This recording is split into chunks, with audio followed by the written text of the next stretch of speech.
इस दुनिया में हम जब आए तो उस समय में भी कुछ लेकर के नहीं आए, खाली आए थे। और यहाँ से जाने का समय जैसे आएगा तो उस समय में भी हम यहाँ जो हमने कमाया धन संपत्ति सब छोड़ करके जाएंगे। अंतिम समय केवल मात्र एक वस्तु आप लेकर के जाओगे, वो है आपका अपना कर्म। उसके अलावा आपके पास में कुछ जाने वाला नहीं है। इसलिए समय रहते ही इस मन को भगवत चरण में लगा लीजिए। आत्मदेव जी समझ गए। तो उसके बाद गोकर्ण जी ने समझाया, पिताजी आप जंगल में जाइए और वहां जाकर के श्रीमद् भागवत कथा का 10वां स्कंद पाठ करिए, भगवान को मनाने की कोशिश करिए। अगर आप श्रद्धा से भजन करोगे तो भगवान आपसे अवश्य प्रसन्न हो जाएंगे। प्यार से बोलो, थोड़ा जोर से बोलो ना, मस्ती में बोल दीजिए ना। अब पिता आत्मदेव जी जंगल गए, भजन किया, भागवत कथा का 10वां स्कंद पाठ किया और उसके बाद इधर श्री सूत जी महाराज मुनियों के सुना रहे हैं। आत्मदेव जी के जाने के बाद इधर धुंधुली देवी और पुत्र धुंधुकारी दोनों ही घर में बचे। अगर धुंधुकारी अपनी माँ से पैसा मांगता तो माँ पहले तो दिया जब तक था, जब खत्म हुआ तो देने से मना कर दिया।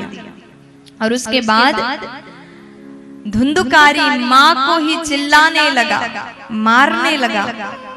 तो देवी धुंधुली को लगा ऐसे बेटा के साथ में रहने से अच्छा तो मुझे मर जाना चाहिए।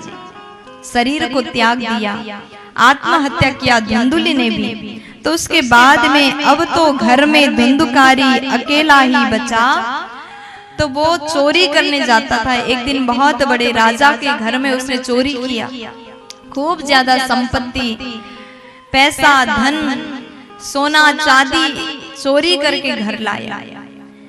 घर में 5 वेश्याओं को रखा था। उन्होंने सोचा अब तो इसको जरूर पकड़ लेंगे राजा, इसका हत्या होगा और हम लोग भी फंस जाएंगे। इससे अच्छा तो हम स्वयं मार देते हैं। वेश्याओं ने धुंधुकारी को मार दिया और धन लेकर के वहां से चले जाते हैं। और वहीं मरने के बाद में जो धुंधुकारी है ना, ये प्रेत बन गया। प्यार से बोलो, थोड़ा जोर से बोलो ना, मस्ती में बोल दीजिए ना, फुल एनर्जी में बोलो ना जी। तो उसके बाद में जैसे धुंधुकारी जो है उसका मृत्यु हुआ, वेश्या वहां से चली गई। अब यही धुंधुकारी प्रेत बनता है।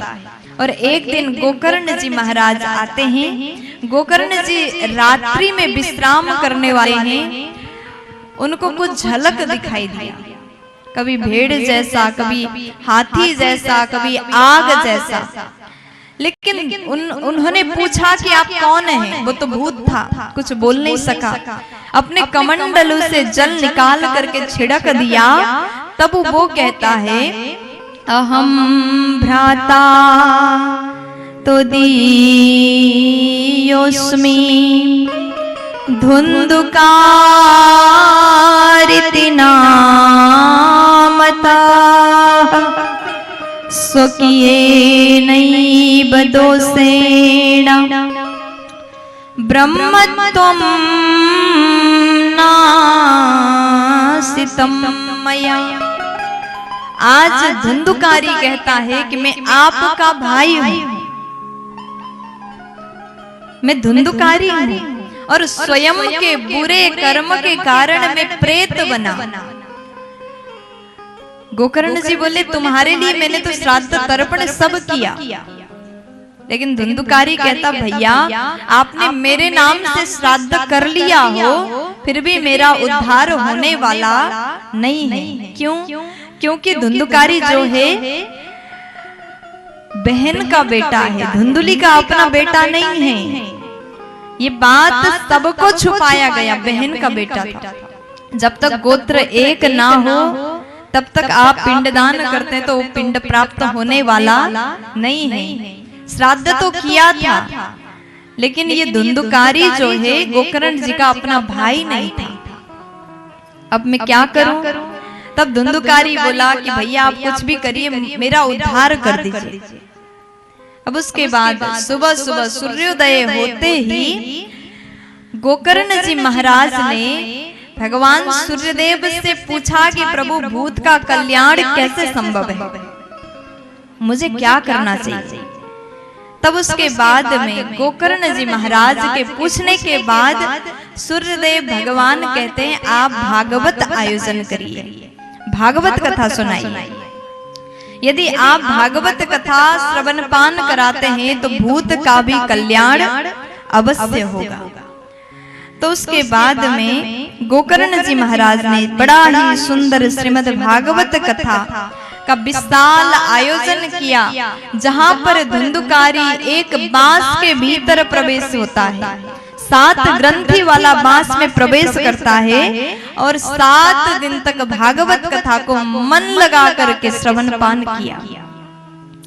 7 दिन कथा सुनने के पश्चात धुंधुकारी प्रेत योनि से मुक्त हो जाता है। वैकुंठ से दिव्य विमान आया, दिव्य स्वरूप में उस विमान में बैठ करके भूत प्रेत योनि से मुक्त होकर के धुंधुकारी भगवान के धाम में चला गया।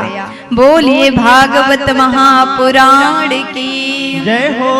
तो भागवत कथा की ऐसी महिमा है, जो भूत भी यदि मन लगा करके कथा को सुने तो उसका उद्धार होना भी निश्चित है। लेकिन यहाँ पर क्या हुआ जानते हैं? श्रोता जो थे उन्होंने मन लगा करके नहीं सुना। अक्सर श्रोता लोग कैसे होते हैं, अगर थोड़ा सा आवाज कहीं से आया तो उधर दौड़ के भागते हैं, क्या हो रहा है, कौन क्या कर रहा है। अगर आपका मन इधर उधर लगा रहा तो आपका कल्याण होने वाला नहीं है। अगर आपको सच में आप चाहते हैं भागवत सुनने हम आए हैं, भगवान हमारे ऊपर कृपा करे, कृपामयी दृष्टि करे, तो आपको 3 घंटे मन लगा करके कथा सुनना पड़ेगा। केवल सुनने मात्र से काम नहीं चलने वाला। आपने यहाँ जो श्रवण किया, रात में घर में जाकर के उसका चिंतन मनन भी करिएगा। आपके पास तो दिन भर समय है, दिन में आप विचार करिए आज हमने कथा में क्या सुन लिया और कथा सुनने से क्या बदलाव हमारे जीवन में आना चाहिए। यदि आपने इस विषय पर भी आपने चिंतन किया तब जाकर के आपका उद्धार संभव है।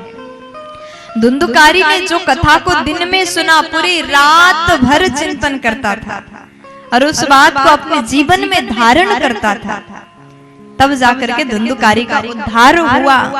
लेकिन जितने श्रोता थे वो कथा में तो बैठे लेकिन मन इधर उधर लगाते थे, मन से कथा नहीं सुने, इसलिए सभी के लिए विमान नहीं आया। जैसे भगवान के पार्षद धुंधुकारी को वैकुंठ लेकर के जा रहे थे ना, इतने में गोकर्ण जी महाराज ने भगवान के पार्षद से पूछा कि भैया कथा तो सभी ने सुने, सबके लिए विमान क्यों नहीं आया।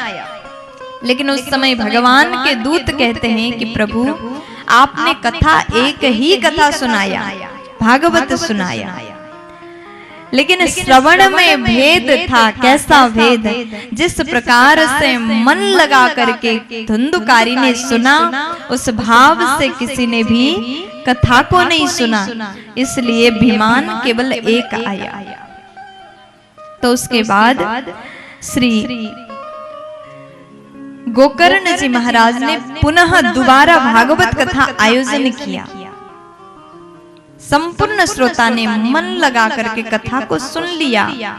तो उसके बाद संपूर्ण व्यक्ति के लिए, समस्त भक्तों के लिए विमान आया और कथा सुन करके, चिंतन करके, अपने जीवन में धारण करके सब कोई उस विमान में बैठ करके भगवान के धाम को चले जाते हैं। बोलिए भागवत भगवान की जय हो। देखो, अगर हम लोग भी उस भाव से कथा सुनते हैं तो हमारे जीवन में भी अंतिम काल में वैकुंठ से विमान अवश्य आएगा।